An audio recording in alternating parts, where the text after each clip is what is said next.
வாங்க இடியப்பம் ஈஸியாக எப்படி புளியுறது அப்படிங்கிறத இப்போ பார்க்கலாம். இது வந்து ஒரு ஒரு கப்பு மாவுக்கு 1½ கப்பு தண்ணி.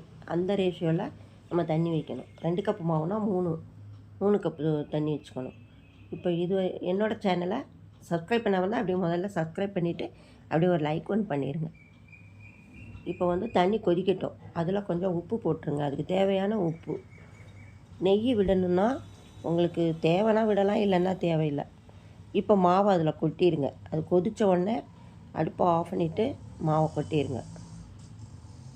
கொட்டிட்டு அப்படியே கிண்டுங்க. பெரட்டி எல்லாம் நல்லா பிரண்டு வரும். அந்த மாதிரி நல்லா உருட்டி வர்ற மாதிரி நல்லா பிசைஞ்சு அதை வச்சுருங்க. இதை கொஞ்சம் மாவு எடுத்து நம்ம அச்சில் போட்டு புழிஞ்சு பார்க்கணும். அப்போ வந்து ஈஸியாக இறங்குது அப்படின்னா, மாவு இறங்கிடுது அப்படின்னா ஓகே. இல்லை ரொம்ப கஷ்டமாக இருக்குது, கெட்டியாக இருக்குது அப்படின்னா கொஞ்சம் பச்சை தண்ணியை கையில் தொட்டுட்டு கொஞ்சம் தெளித்து கொஞ்சம் பிசைஞ்சு கரெக்டான வச்சுக்கலாம். பாருங்கள், நான் இந்த தட்டு தான் ரொம்ப சன்னமாக இருக்கும், ரொம்ப மெல்லிசானது இடியப்பம். அதில் தான் இப்போ நான் புளிய போகிறேன். இது கரெக்டான பதத்தில் இருக்குது மாவு. புளியறதுக்கு ஈஸியாக இருக்கும். நான் கொலக்கட்டையாக பிடிச்சி வச்சுருக்கேன். இப்போ இது கொலக்கட்டை மாதிரி பிடிச்சி வச்சுட்டு ஒவ்வொரு கொலக்கட்டை எடுத்து உள்ளே போட்டு, இப்போ எல்லாம் மாவு ரொம்ப சுடுது. நான் அதனால் சும்மா அப்படியே உள்ளார அடைச்சி 3/4 அடைச்சா தான் நமக்கு புளிய முடியும். நிறைய அடைச்சிடாதீங்க.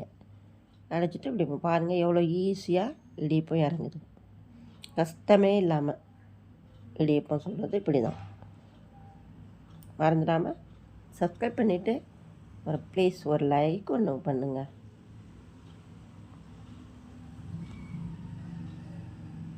அவ்வளோதான், வெந்துருச்சு. எடுத்துட வேண்டியதுதான். தொட்டு பார்க்கணும். தொட்டு பார்க்குறப்போ அது அமுங்கிருச்சுனாக்கா வேகலை மாவு அப்படின்னு அர்த்தம். அமுங்காமல் அப்படியே இருந்துச்சுன்னா வெந்துருச்சு இடியப்பம் அப்படின்னு அர்த்தம். அதை எடுத்துகிட்டு கொஞ்சம் ஆற விட்டுட்டு நம்ம இட்லி எடுக்கிற மாதிரி ஸ்பூனால் எடுத்துருங்க. ஏன்னா இந்த தட்டுக்கு நான் எண்ணெய் கூட தடவலை.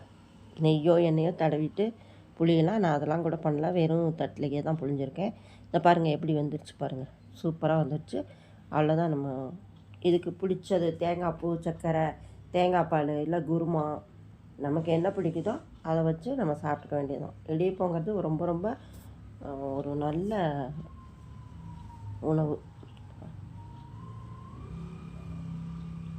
பாருங்கள் எப்படி இருக்குது, நல்லா இருக்கா? சப்ஸ்கிரைப் பண்ணிவிட்டு லைக் பண்ணுங்கள். இதில் நான் குருமா வச்சுருக்கேன், குருமா ஊற்றி சாப்பிடலாம். ஓகே.